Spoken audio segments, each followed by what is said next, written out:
Hello, good morning all of you. हमने कल chapter number 5 ख़त्म किया था, ठीक है। और आज हम अपने चैप्टर नंबर 6 पे चलते हैं। हमारा चैप्टर नंबर 6 क्या है?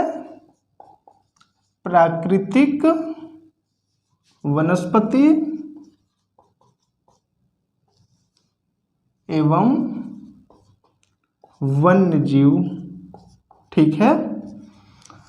तो आज हम अपने चैप्टर प्राकृतिक वनस्पति एवं वन्य जीव के बारे में देखेंगे कि प्राकृतिक वनस्पति क्या है और वन्य जीव क्या है, ठीक है। पिछली कक्षा में हमने देखा था कि प्राकृतिक वनस्पति क्या है, ठीक।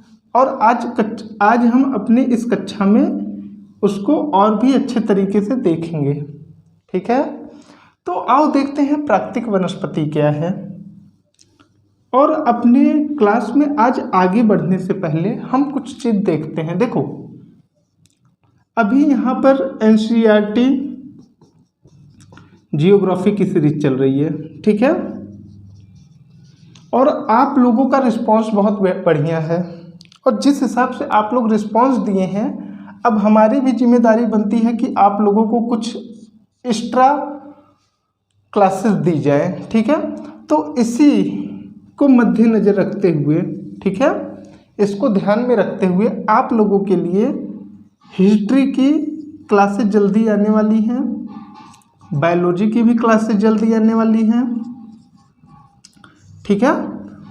और ये सब अलग अलग टीचर पढ़ाएंगे। हिस्ट्री की कोई अलग टीचर हैं और बायोलॉजी के कोई अलग हैं, ठीक है। अब जिस दिन हिस्ट्री शुरू होगी, जिस दिन बायोलॉजी शुरू होगी, उस दिन उन टीचर का आपको इंट्रोडक्शन भी हो जाएगा, वो कौन से टीचर हैं, ठीक है। तो आप लोग बस मेहनत करिए और टीचर आपके सब नंबर 1 के टीचर रहेंगे, ठीक है। तो हिस्ट्री और बायोलॉजी की क्लासेस आपकी जल्दी शुरू होंगी, ज़्यादा 5 से 10 दिन में। तो आप लोग जो पुरानी वीडियोस एनसीईआरटी की ना देखे हों, जल्दी से सिलेबस कवर कर लीजिए। इसके बाद हिस्ट्री और बायोलॉजी की क्लासेस शुरू होंगी, फिर बचेगा पॉलिटी और इकोनॉमिक्स, ठीक है। पॉलिटी और इकोनॉमिक्स की भी जल्दी क्लास शुरू होगी, ठीक है ना। तो आपका पूरा सिलेबस 6 मंथ के अंदर, 6 to 8 मंथ के अंदर, मतलब यूपीएससी और यूपीपीसीएस या कोई स्टेट पीसीएस, ठीक है, कहीं का भी स्टेट पीसीएस हो, इस एग्ज़ाम के पहले, इस एग्ज़ाम के प्रीलिम्स के पहले आपका पूरा सिलेबस जो है कंप्लीट हो जाएगा। एक बार जहां हम लोग एनसीईआरटी ख़त्म किए, ठीक है, एनसीईआरटी के बाद तुरंत बुक पे हम लोग पहुंचेंगे और बुक फिर अच्छे से आप लोग को पढ़ाया जाएगा। तो सबसे पहले एनसीईआरटी आप लोग ख़त्म करिए, जिससे आपका बेसिक क्लियर हो जाए। बेसिक क्लियर होने के बाद 50 से लेकर 80% तक तो आपका वैसे ही काम हो गया, ठीक है। और जिस दिन आपकी एनसीईआरटी ख़त्म हुई, उसी दिन आप लोग बुक पे चलेंगे और फिर अच्छे से हम लोग पढ़ाई करेंगे, अच्छे से देखेंगे क्या है, ठीक है। तो ये कुछ चीज़ें थी जो आपके लिए बहुत इम्पोर्टेंट थी, ठीक। और इसी जानकारी के साथ हम लोग आज अपने आगे टॉपिक पे चलते हैं। और आप ये बिल्कुल निश्चिंत रहिएगा, आपको जो है सारे टीचर, चाहे वो हिस्ट्री के टीचर हों, सब अलग अलग टीचर मिलेंगे। मैं ही नहीं पढ़ाऊँगा सब कुछ, ठीक है। हिस्ट्री के टीचर हों, चाहे वो बायो के टीचर हों, ठीक है, चाहे वो पॉलिटी के टीचर हों, चाहे वो इकोनॉमिक के टीचर हों, आपको सारे टीचर मिलेंगे। और सब क्वालिटी, सबकी क्वालिटी एक से बढ़कर एक होगी, ठीक है। तो आप लोग बस उन सभी के साथ लगे रहिए, कोऑपरेट करते रहिए और अपना सिलेबस आगे बढ़ाते रहिए। जब आप एग्ज़ाम देंगे, आपको खुद ही पता चलेगा कि आपने कितनी मेहनत की और टीचरों ने आपके साथ कितनी मेहनत की, ठीक है। तो आज हम अपने टॉपिक पे चलते हैं, प्राकृतिक वनस्पति एवं वन्य जीव, ठीक है। तो देखो, प्राकृतिक वनस्पति क्या है? प्राकृतिक वनस्पति क्या है? हमने पिछली कक्षा में क्या पढ़ा था कि ऐसी वनस्पति जो प्राकृतिक रूप से उगती हैं, ठीक है, ऐसी वनस्पति जो प्राकृतिक रूप से उगती हैं, प्राकृतिक रूप से उगती हैं, ठीक है, जिसमें मनुष्य हस्तक्षेप नहीं करता, जिसका मनुष्य हस्तक्षेप नहीं करता,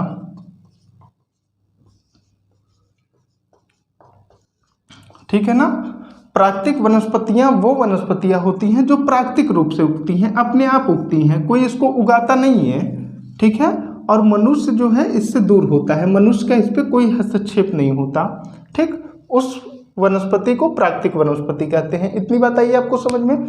जैसे मान लो कोई वनस्पति है, कोई पेड़ पौधा है, वो किसी ऐसे स्थान पे उगा है जहाँ पर मनुष्य नहीं जाता, पहाड़ों पे उगा है जहाँ पर मनुष्य नहीं जाता, तो मनुष्य तो हस्तक्षेप नहीं कर रहा है वहाँ पर, और मनुष्य तो उसको उगाया नहीं है, प्राकृतिक रूप से उग रही है, तो उसी को हम प्राकृतिक वनस्पति कहते हैं। अगर आपसे कोई पूछे प्राकृतिक वनस्पति क्या है तो आप बता लोगे, ठीक है। अब आओ हम आगे चलते हैं, प्राकृतिक वनस्पतियों का वर्गीकरण देखते हैं कि प्राकृतिक वनस्पति आखिर है क्या, ठीक है। देखो हमारी जो वनस्पतियां हैं ना, वो तापमान और वर्षा से काफ़ी प्रभावित होती हैं, ठीक है। तापमान और वर्षा का इसके ऊपर बहुत ज़्यादा प्रभाव पड़ता है वनस्पतियों के ऊपर।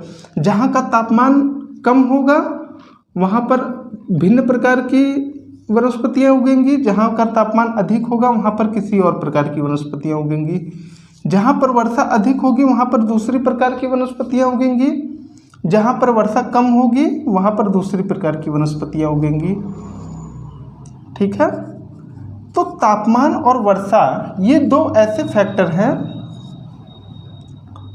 तापमान और वर्षा ये दोनों ऐसे फैक्टर हैं जो अपनी वनस्पतियों को ना सीधे सीधे प्रभावित करते हैं, ठीक। इतनी बात आई आपको समझ में।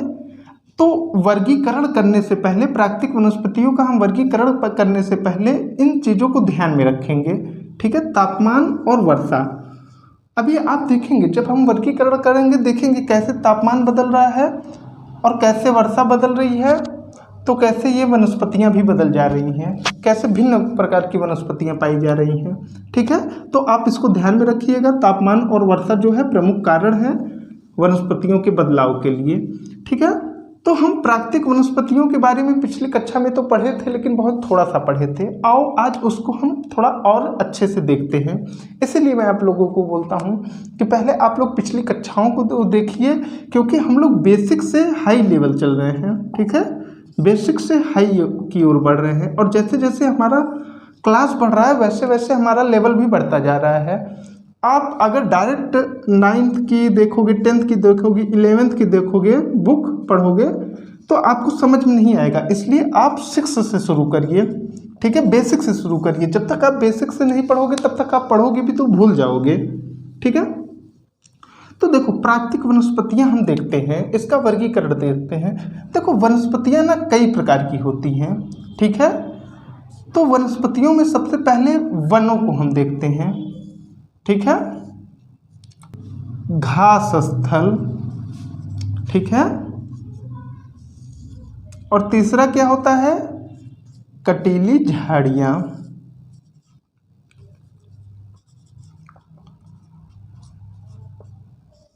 ठीक है। पहला वन, देखो प्राकृतिक वनस्पतियों को हम 3 भागों में बांटते हैं।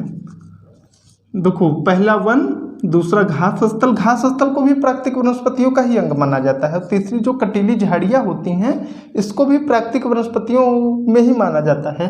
अब आओ हम सबसे पहले वनों के बारे में देखते हैं कि वन क्या है, ठीक है।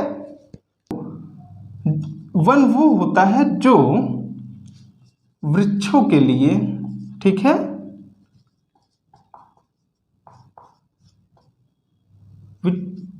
उपयुक्त तापमान एवं वर्षा वाले क्षेत्रों में उगता है।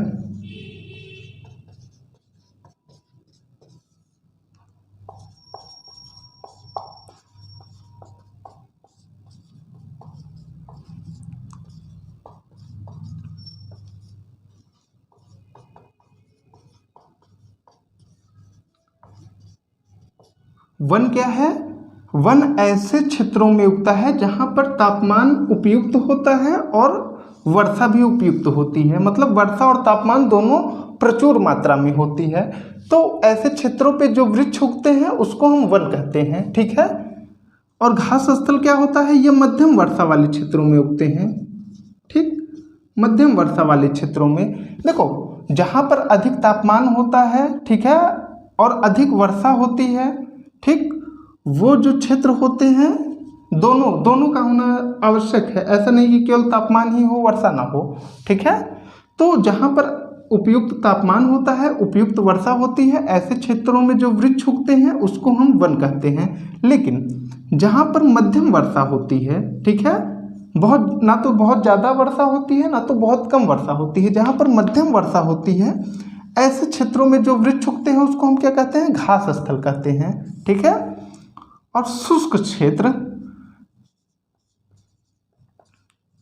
जहाँ पर वर्षा बहुत ही कम होती है, बहुत कम वर्षा, ठीक है, जहाँ पर वर्षा बहुत ही कम होती है उन क्षेत्रों पर जो वृक्ष उगते हैं उसको हम कटीली झाड़ियाँ कहते हैं। तो समझ में आया, प्राकृतिक वनस्पतियों को हम 3 भागों में बांट सकते हैं। पहला भाग हमारा है वन, ठीक है, पहला हमारा है वन। तो वन किन क्षेत्रों में उगते हैं, जिन क्षेत्रों में तापमान अधिक और वर्षा अधिक होती है उन क्षेत्रों में जो वन उगते हैं, जो वृक्ष उगते हैं उसको हम वन कहते हैं। और जहाँ पर मध्यम वर्षा होती है उन क्षेत्रों पर जो वृक्ष उगते हैं वो घास स्थल होते हैं। और जहाँ पर बहुत कम वर्षा होती है उन क्षेत्रों पर जो वृक्ष उगते हैं उसको हम क्या कहते हैं, कटीली झाड़ियाँ कहते हैं। इतना आया आप लोग को समझ में। अब आओ हम लोग एक एक करके देखते हैं कि वन कितने प्रकार के होते हैं और घास स्थल कितने प्रकार के होते हैं, उन सभी प्रकारों के विशेषता क्या है, कटीली झाड़ियाँ क्या होती हैं, उनकी विशेषता क्या है। तो आओ सबसे पहले हम वनों के बारे में देखते हैं, ठीक है। इतनी बात तो आई ना आपको समझ में। अब आओ वन देखते हैं। देखो वनों को ना हम तापमान और वर्षा के आधार पे, तापमान और वर्षा, ठीक है, इन्हीं दोनों को मिलाकर हम जलवायु बोल देते हैं। तो हम अपने शब्दों में जलवायु का प्रयोग करेंगे बार बार, ठीक है। आप समझ लेना जलवायु का मतलब तापमान और वर्षा, ठीक है।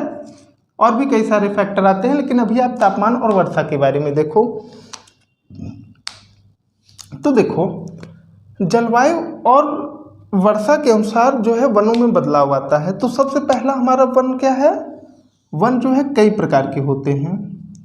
पहला हमारा कौन सा है, उष्णकटिबंधीय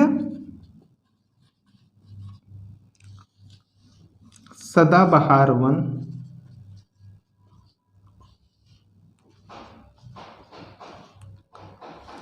उष्णकटिबंधीय सदाबहार वन। तो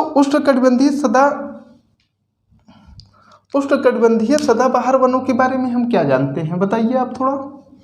देखो हमने क्या पढ़ा था कि उष्णकटिबंधीय जो सदाबहार वन है वह विषुवत रेखा के आसपास पाया जाता है, ठीक है। ये विषुवत रेखा है हमारा, ठीक है, विषुवत रेखा के आसपास पाया जाता है। अब विषुवत रेखा के आसपास क्यों पाया जाता है, क्योंकि यहाँ पर तापमान अधिक होता है, ठीक है, और यहाँ पर वर्षा भी अधिक होती है। तापमान अधिक होता है और वर्षा भी अधिक होती है, ठीक है, 0 डिग्री से 10 डिग्री के बीच में, ठीक है। यहाँ पर तापमान अधिक होता है और वर्षा भी अधिक होती है। इस कारण यहाँ पर जो वनस्पतियाँ पाई जाती हैं उसको हम उष्णकटिबंधीय सदाबहार वन कहते हैं। इन वनों की देखो विशेषता क्या है, ये वन ना बहुत घने होते हैं, ठीक है, बहुत ही घने होते हैं। अब घने क्यों होते हैं आप पूछोगे, तो जब अधिक वर्षा जहाँ पर प्राप्त हो रही है, जो वृक्ष बहुत अधिक पानी पाएगा वहाँ पर क्या होगा, हम बरसात में देखते हैं, बारिश के मौसम में हम क्या देखते हैं कि हमारे आसपास हर जगह हरा भरा हो जाता है, ठीक है। जहाँ पर एकदम सूखा जो होता है, जहाँ पर कुछ नहीं होता वहाँ पर भी घासें उगाती हैं, ठीक है।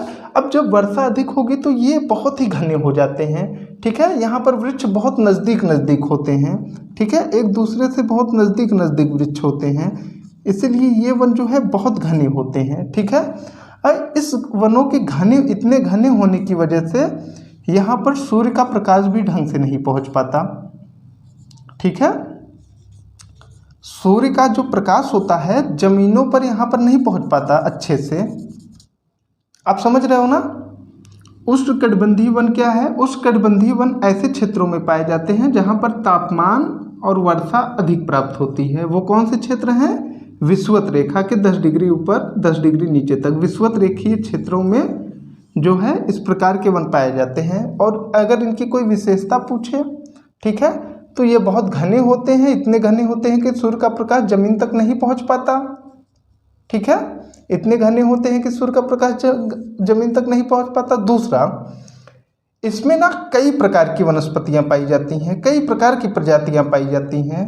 ठीक है, वनस्पतियों की बहुत ढेर सारी प्रजातियां पाई जाती हैं। तो जब इतनी अधिक प्रजातियां पाई जाएंगी, ठीक है, तो इतनी अधिक जब प्रजातियां पाई जाएंगी तो ये सब अपने पत्ते ना एक साथ नहीं गिराते हैं। ठीक है, क्या होता है, वृक्ष साल में एक बार अपने पत्ते को झाड़ देते हैं, लेकिन ये जो सदाबहार वन होते हैं ना, अपने पत्तों को एक साथ नहीं झाड़ते, बल्कि जैसे कुछ प्रजातियों के पत्ते जैसे इस महीने मान लो अपने पत्ते झाड़ दिए, लेकिन कुछ प्रजातियों के पत्ते 2-4 महीने बाद अपने पत्ते झाड़ते हैं। ठीक है, तो इनका ये चक्रीय प्रक्रम चलता रहता है। तो ये जो वनस्पतियां होती हैं ना, एक साथ अपने पत्ते नहीं झाड़ते। ठीक, तो इसीलिए ना ये हमेशा हरे भरे दिखते हैं। ठीक, ये हमेशा जो है हरे भरे दिखते हैं, इसीलिए इसको सदाबहार वन कहा जाता है। ठीक है ना, इतनी बात आई आपको समझ में। उष्णकटिबंधीय वन क्या है? उष्णकटिबंधीय वन ऐसे क्षेत्रों में पाए जाते हैं जहाँ का तापमान और वर्षा अधिक होता है, जैसे विषुवत रेखा के क्षेत्रों में। ठीक है, और ये वन जो होते हैं बहुत घने होते हैं, क्योंकि यहाँ पर अधिक तापमान और वर्षा प्राप्त हो रही है, और इतने घने होते हैं कि सूर्य का प्रकाश जमीन तक नहीं पहुँच पाता यहाँ पर। ठीक है, पेड़ बहुत नज़दीक नज़दीक होते हैं। जब पेड़ इतने नज़दीक हैं तो सूर्य का प्रकाश जमीन तक पहुँच पाएगा? नहीं पहुँच पाएगा। और इसमें क्या है, इन वनस्पतियों में कई प्रजातियों की वनस्पति पाई जाती है। कोई एक ही प्रकार की वनस्पति नहीं पाई जाती, बल्कि कई सारी प्रजातियों की वनस्पतियां पाई जाती हैं, जो कि अपना अलग अलग समय पे पत्ते को गिराती हैं। जब अलग अलग समय पे पत्ते गिराती हैं तो क्या है कि ये जो जंगल होते हैं, ये जो वनस्पतियां होती हैं, ये वर्ष भर हरे भरे दिखाई देते हैं। इसी को सदाबहार वन कहते हैं। ठीक है, तो उष्णकटिबंधीय सदाबहार वनों के बारे में आप जाना। अब देखो, इनकी लकड़ियां ना उपयोग लायक नहीं रहती। ठीक, इनकी लकड़ियों का उपयोग हम नहीं कर पाते। क्यों नहीं कर पाते?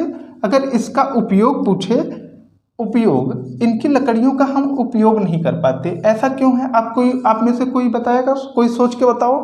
देखो, ये ना ऐसे इतने घने होते हैं कि यहाँ पर कोई आसानी से साधन नहीं जा पाता, इनकी कटाई आसानी से नहीं हो पाती इन लकड़ियों की।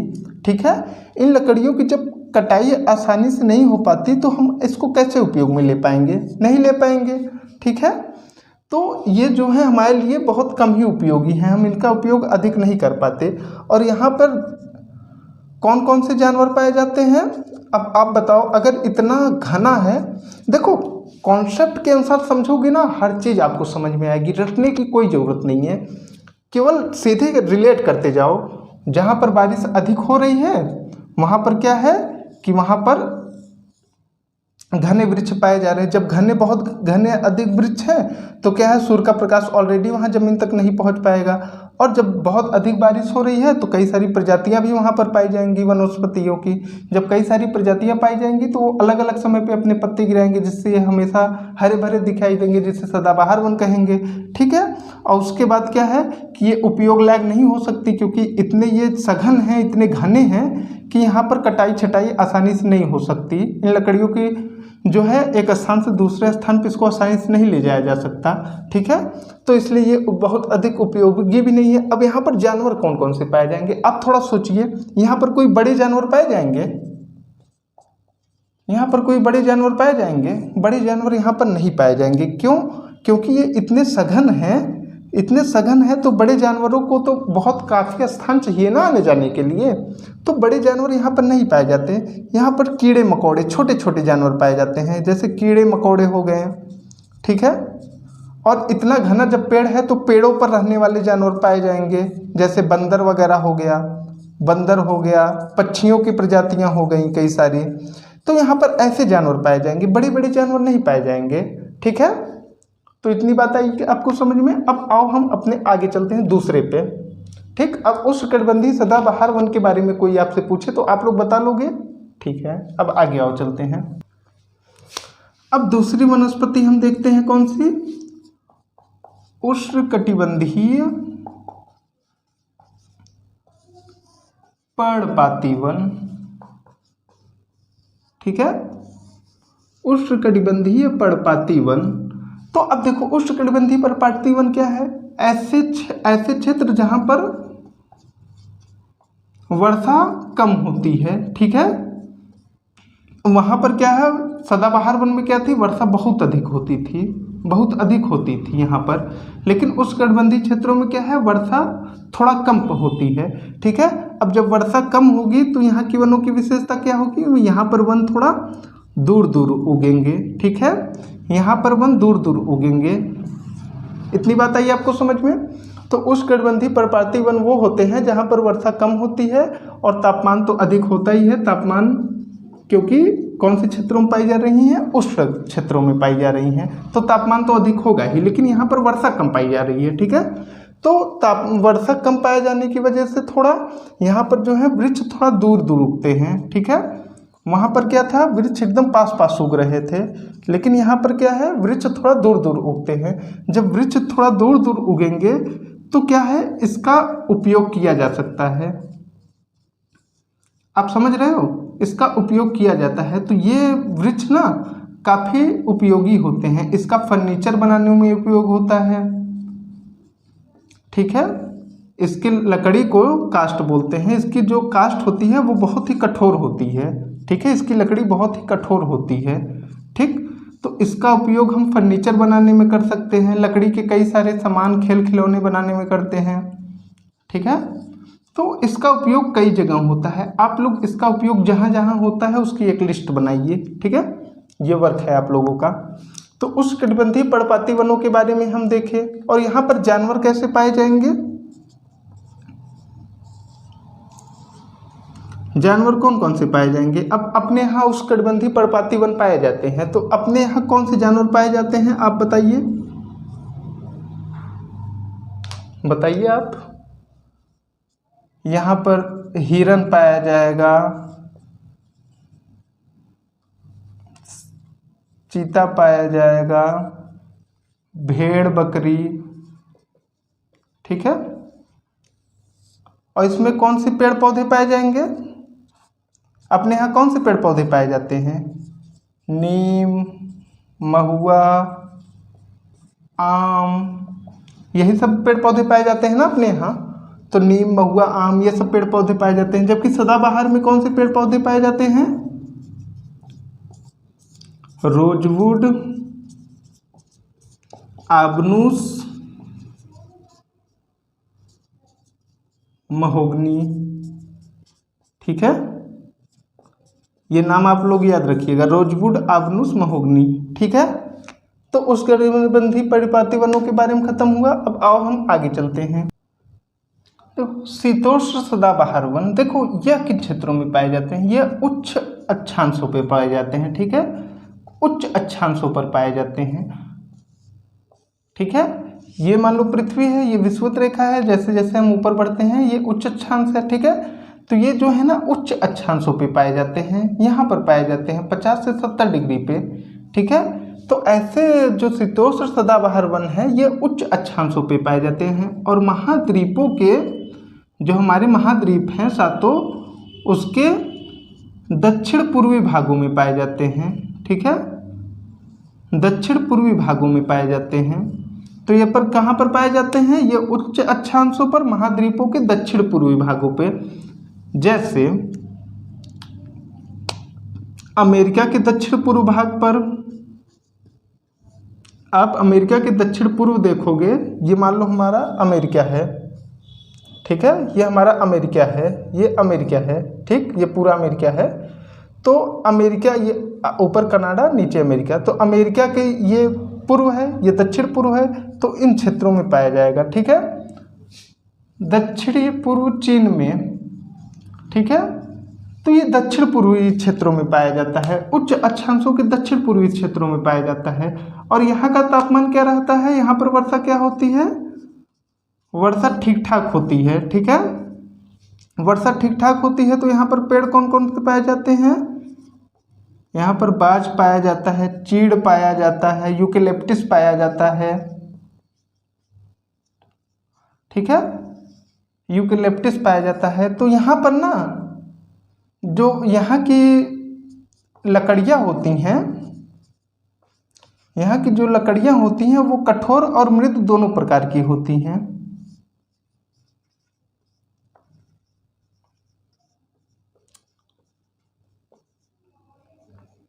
दोनों प्रकार की होती हैं, ठीक है ना। शीतोष्ण सदाबहार वन कहाँ पाए जाते हैं? उच्च अक्षांशों पे पाए जाते हैं। ये मान लो पृथ्वी है, ठीक है। जैसे जैसे हम ऊपर बढ़ते हैं ये अक्षांश रेखाएं हैं, ये निम्न अक्षांश है, निम्न अक्षांशों से ऊपर की ओर बढ़ते हैं तो इनको उच्च अक्षांश कहते हैं। ये उच्च अक्षांशों पर पाई जाती हैं, महाद्वीपों के दक्षिण पूर्वी भाग में पाई जाती हैं, जैसे अमेरिका के दक्षिण पूर्वी भाग में, दक्षिणी पूर्व चीन में और भी जगहों पर पाई जाती हैं, ठीक है। उच्च अक्षांशों पर पाई जाती है। यहाँ पर जो है वर्षा मध्यम होती है, बहुत अधिक वर्षा नहीं होती है, तापमान भी कम होता है, तापमान भी बहुत अधिक नहीं होता है, ठीक है, तापमान भी बहुत अधिक नहीं होता है। तो इस प्रकार यहाँ पर पेड़ पौधे कौन से पाए जाते हैं? बाज पाए जाते हैं, चीड़, यूकेलिप्टस वगैरह पाए जाते हैं, जो कठोर और मृदु दोनों प्रकार के होते हैं, ठीक है। इनकी जो लकड़ियाँ होती हैं वो कठोर भी होती हैं, मृदु भी होती हैं, तो इनको उपयोग में लाया जाता है, ठीक है। अब हम आगे देखते हैं उष्णकटिबंधीय पर्णपाती वन, ठीक है। अभी तो हम सदाबहार वनों के बारे में देखा, अब शीतोष्ण पर्णपाती वनों के बारे में देखते हैं। शीतोष्ण पर्णपाती वन, शीतोष्ण पर्णपाती वन कहाँ पर पाए जाते हैं? शीतोष्ण पर्णपाती वन जो है ये भी उच्च अक्षांशों पर ही पाए जाते हैं, उच्च अक्षांशों पर ही पाए जाते हैं। और उच्च अक्षांशों पे ये कहाँ पाए जाते हैं? दक्षिण पूर्व की ओर ही ये भी पाए जाते हैं, ठीक है। उच्च अक्षांशों पे दक्षिण पूर्व की ओर ये पाए जाते हैं, लेकिन ऐसे क्षेत्रों में पाए जाते हैं जहाँ पर वर्षा कम होती है, ठीक है। जब वर्षा कम क्या होगी तो ये जो है पौधे दूर दूर होंगे, दूर दूर उगेंगे, ठीक है। और जो है यह ग्रीष्म ऋतु में अपने पत्ते गिराते हैं, ठीक है।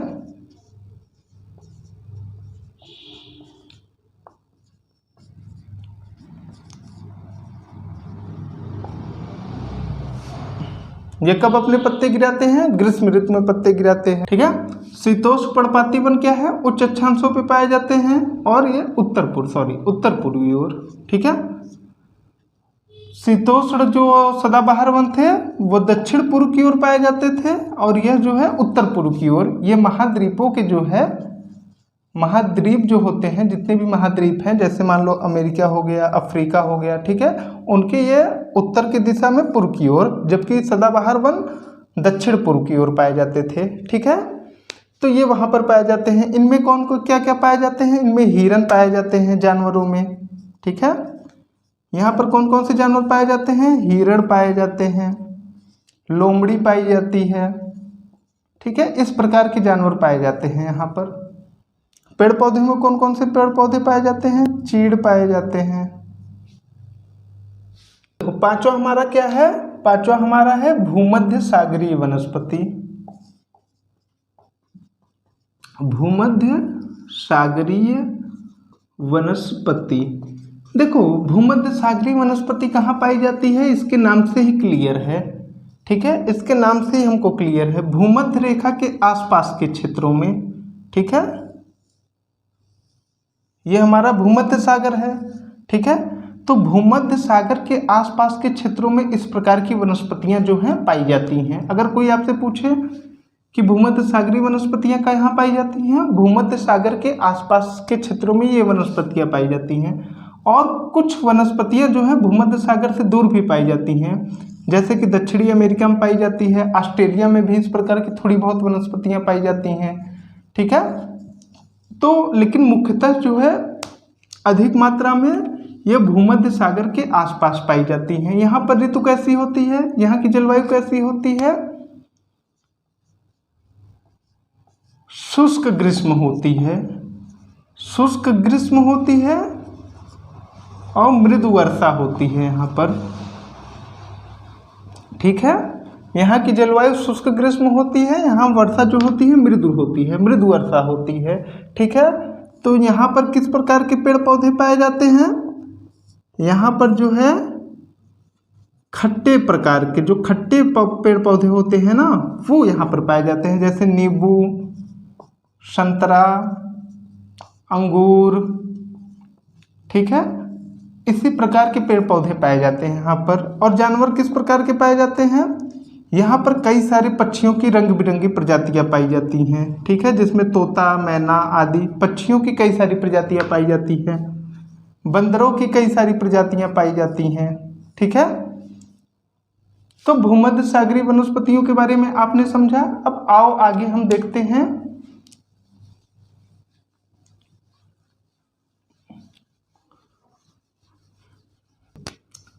देखो, शंकुधारी वनस्पतियां ना वह वनस्पति होती है जो उच्च अक्षांशों पर पाई जाती है, ठीक है, ध्रुवों के नज़दीक होती है। जैसे एकदम हम उच्च अक्षांशों पर पहुंचते हैं 50 से 70 डिग्री पे, ठीक है, अक्षांश पर पहुंचते हैं। जब 50 से 70 डिग्री अक्षांश पर हम जाते हैं तो वहाँ पर हमको शंकुधारी वनस्पतियाँ दिखती हैं। शंकुधारी वनस्पतियों की विशेषता क्या होती है कि इनके जो काष्ठ होते हैं, मतलब इनकी जो लकड़ी होती है, इसी को हम काष्ठ बोलते हैं, इनके जो काष्ठ होते हैं वो बहुत ही मुलायम होते हैं, बहुत ही मृदु होते हैं, ठीक है, और इतने मृदु होते हैं कि ये लुगदी बनाने के काम में आते हैं, लुगदी बनाने के काम में आते हैं।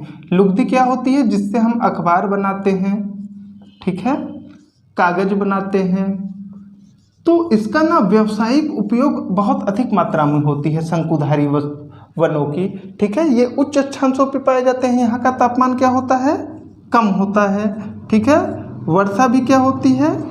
कम होती है। तापमान वर्षा दोनों कम होती है, ठीक है। तो यहाँ पर एक शीत प्रकार की रुत पाई जाती है। तो यहाँ पर ना शंकुधारी वनस्पतियाँ पाई जाती हैं। क्या होती हैं ये वनस्पतियाँ? ना काफ़ी लंबी लंबी होती हैं, ठीक है, लेकिन जो इनकी पत्तियाँ, ये पत्तियाँ बहुत लंबी नहीं होती हैं, ये वनस्पतियाँ बहुत छोटे छोटे होते हैं, लेकिन इनकी जो पत्तियाँ होती हैं ना, वो जो है बहुत चिकनी होती है, बहुत फिसलनदार होती है, ठीक है, और इनकी लकड़ियाँ जो हैं बहुत ही मुलायम होती हैं। इसलिए इसका व्यावसायिक उपयोग होता है। इसकी लुगदी बनती है, अखबार बनता है, कागज बनता है, ठीक है। इन लकड़ियों में कौन कौन से आते हैं? देवदार आते हैं, चीर आता है, फर आता है, ठीक है। इसी प्रकार की पेड़ पौधे इसमें पाए जाते हैं, देवदार प्रकार के, चीर, फर, ठीक है। और इसकी क्या विशेषता है? यहाँ पर कौन कौन से जानवर पाए जाते हैं? यहाँ पर जानवर जो पाए जाते हैं, लोमड़ी पाई जाती है, ठीक है, हिरन भी पाया जाता है। उसके बाद यहाँ पर क्या पाया जाता है? ध्रुवी भालू पाया जाता है, पोलर बियर जैसे कहते हैं, ध्रुवी भालू पाया जाता है, ठीक है, पोलर बियर, ठीक, इसी प्रकार के जानवर पाए जाते हैं। तो आपको शंकुधारी वनों के बारे में समझ में आया ना। इसको ही हम लोग टैगा वन भी कहते हैं।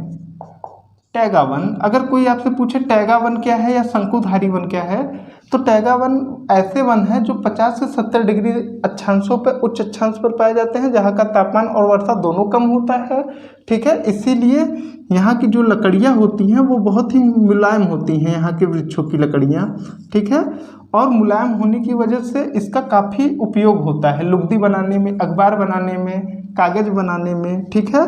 जैसे यहाँ की लकड़ियाँ हैं देवदार, चीर, फर, ये सब पेड़ हैं, देवदार का पेड़, चीर का फर, ठीक है। और यहाँ पर जो जानवर पाए जाते हैं, लोमड़ी, हिरन वगैरह आदि पाई जाती है, ठीक है। अब आगे हम अपने अंतिम पे चलते हैं, 7वां 8वां, टुड्रा वनस्पतियाँ। टुड्रा वनस्पतियाँ, ठीक है, टुड्रा वनस्पतियाँ। देखो टुड्रा वनस्पतियाँ क्या होती हैं? ये उत्तरीय गोलार्ध के, दक्षिणी गोलार्ध में नहीं, उत्तरीय गोलार्ध के ध्रुवीय क्षेत्रों में पाई जाती हैं, ठीक है, ध्रुवीय क्षेत्रों में पाई जाती हैं। और ध्रुवीय क्षेत्रों में हमने क्या पढ़ा था? तापमान बहुत ही कम होता है, ठीक है, तापमान बहुत ही कम होता है, और वर्षा बहुत ही कम होती है, ठीक है, होती भी है तो बर्फ के रूप में, ठीक है, हिमपात होता है। तो वर्षा और तापमान दोनों कम होने की वजह से यहाँ पर चारों तरफ जो है बर्फ ही बर्फ हमको दिखाई देती है। लेकिन उन्हीं बर्फों के बीच में हमको लाइकेन, काई, ठीक है, लाइकेन काई जैसी छोटी छोटी वनस्पतियां दिखाई देती हैं झाड़ियों के रूप में, ठीक है, एक झाड़ियों के रूप में छोटी छोटी वनस्पतियां दिखाई देती हैं। तो ये टुंड्रा प्रकार की वनस्पतियां हैं, ठीक है। और यहाँ पर अगर जानवर के बारे में पूछा जाए कौन कौन से जानवर पाए जाते हैं, तो यहाँ पर सील पाई जाती है, पेंगुइन पाई जाती है, ठीक है, सील पेंगुइन जैसे जानवर पाए जाते हैं, पोलर बियर भी पाए जाते हैं, ध्रुवी भालू भी पाए जाते हैं, ठीक है। तो ये हम अपनी वनस्पतियों के बारे में ख़त्म किए, अपना वनस्पतियों को ख़त्म किए। तो हमने कौन कौन सी वनस्पतियों के बारे में पढ़े, और एक बार तुरंत रिवीजन कर लेते हैं एक दृश्य में, ठीक है। तो देखते हैं, पहला हमने क्या पढ़ा, उष्णकटिबंधीय सदाबहार वन, ठीक है। दूसरा हमने क्या पढ़ा, उष्णकटिबंधीय पर्णपाती वन, ठीक है। तीसरा हमने क्या पढ़ा, शीतोष्ण सदाबहार वन। चौथा हमने क्या पढ़ा, शीतोष्ण पर्णपाती वन। चौथा हमने क्या पढ़ा, भूमध्य सागरीय वन।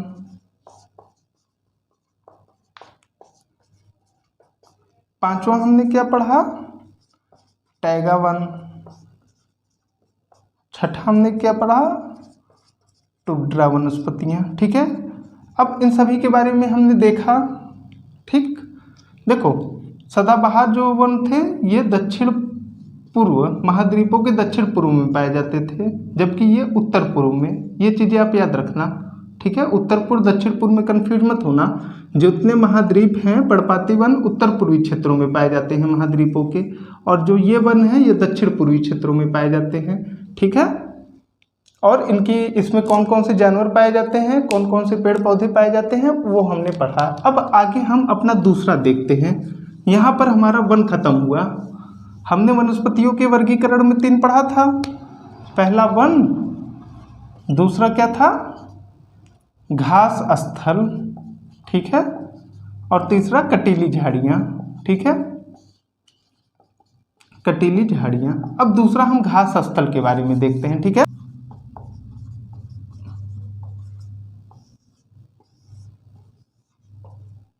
हमारी पृथ्वी पर ना 2 प्रकार के घास स्थल पाए जाते हैं, एक उष्णकटिबंधीय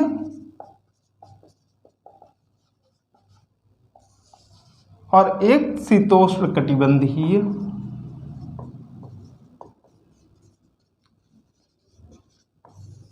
ठीक है।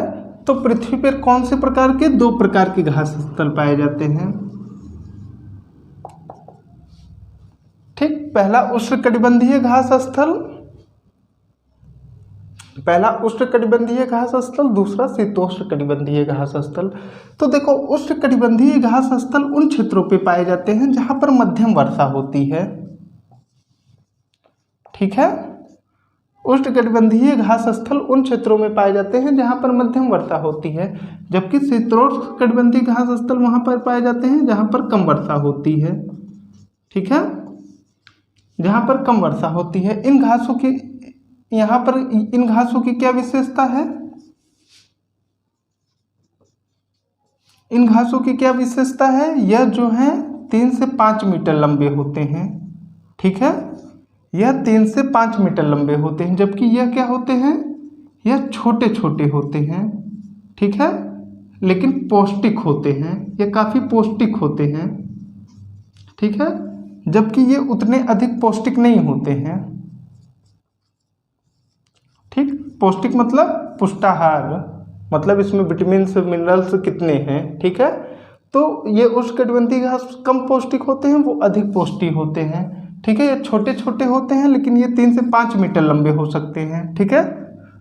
यहाँ पर जानवर कौन कौन से पाए जाते हैं, यहाँ पर काफ़ी बड़े बड़े जानवर पाए जाते हैं, जैसे जेब्रा, जिराफ, हाथी, ठीक है, शेर, चीता, ठीक है, आदि। लेकिन यहाँ पर थोड़ा छोटे जानवर पाए जाते हैं,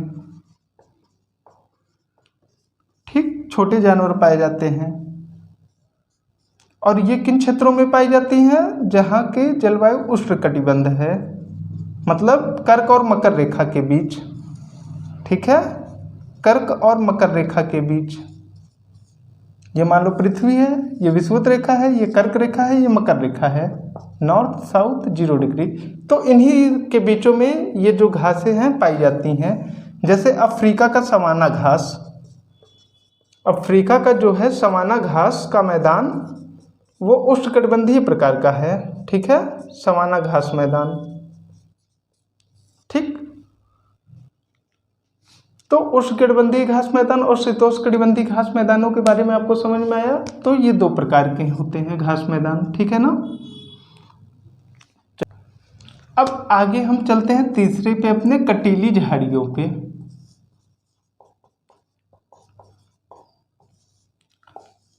देखो, कटीली झाड़ियाँ कहाँ पर पाई जाती हैं? रेगिस्तानी क्षेत्रों में। ठीक है, ऐसे क्षेत्रों में जहाँ पर बारिश बहुत ही कम होती है और तापमान बहुत ही उच्च होता है। वर्षा कम होती है और तापमान अधिक होता है। तो जब वर्षा कम होगी तो वहाँ पर कोई वृक्ष पेड़ पौधे बहुत बड़े बड़े पाए जाएंगे? नहीं पाए जाएंगे। तो ऐसे क्षेत्रों में जहाँ पर वर्षा कम होती है, बहुत ही कम, और तापमान भी बहुत ही ऊंचा होता है, वहाँ पर जो वन उगते हैं, जो वृक्ष उगते हैं, उनको कटीली झाड़ियाँ कहते हैं। ठीक है, वो कटीली झाड़ियाँ होती हैं। तो इस प्रकार की जो वनस्पतियाँ हैं वह रेगिस्तानी क्षेत्रों में अधिक पाई जाएंगी, क्योंकि यहाँ पर वर्षा कम होती है और तापमान अधिक होता है। तो यहाँ पर जो है कौन से वृक्ष पाए जाते हैं? नागफनी। ठीक है, और यहाँ पर कौन से जानवर पाए जाते हैं? ठीक है, और कौन से वृक्ष पाए जाते हैं? तो यहाँ पे जो जानवर होते हैं ना, वो रेंगने वाले, जैसे सांप, बिच्छू, ठीक है, उसके बाद छिपकली, मकड़ी, यही सब जानवर अधिक पाए जाते हैं। रेंगने वाले जानवर अधिक पाए जाते हैं। और वृक्ष कौन से पाए जाते हैं? उनके नाम क्या हैं? ये आपका होमवर्क है। ठीक है, आप इसको होमवर्क के रूप में लिख के लाइएगा कि वृक्ष कौन कौन से पाए जाते हैं वहाँ पर। ठीक है, तो इसी के साथ आज हमारा जो है चैप्टर नंबर 6 खत्म हुआ। इसमें अगर किसी को कोई भी दिक्कत हो वो पूछ सकता है। ये हमारा बेसिक यहाँ पर खत्म हुआ। ठीक है, अब कल हम अपने अगले चैप्टर नंबर 7 पर चलेंगे और उसको ध्यानपूर्वक पढ़ेंगे। और चैप्टर नंबर 7 पर चलने से पहले आप लोग चैनल को लाइक कर दो, सब्सक्राइब कर दो। ठीक है, जिससे आप लोगों के लिए लोग रोज कुछ ना कुछ नया आए। ठीक है, और आगे भी आप लोग अदर टीचरों के साथ पढ़ सकें। ठीक है, तो चैनल को लाइक कर दो और कल हम लोग मिलते हैं। धन्यवाद।